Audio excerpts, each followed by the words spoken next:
It's an addition to ideogram. I'm going to say the side of a woman's head. Behind her is a beautiful scene with a waterfall and magical mystical trees and a beautiful sky. And I'm going to open up realistic and then see all these style presets. I'm going to make it bigger so you can see them.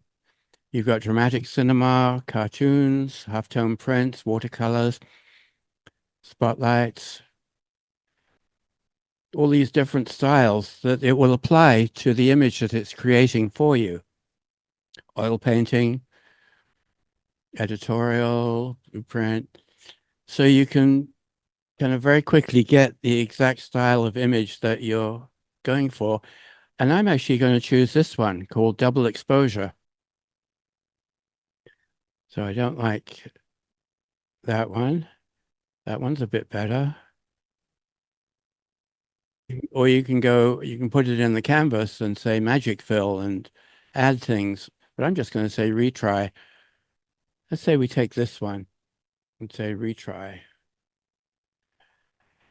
And I could change the prompt, but I'm not going to. I'm just going to say retry. And it comes up with all sorts of different variations. So that's style.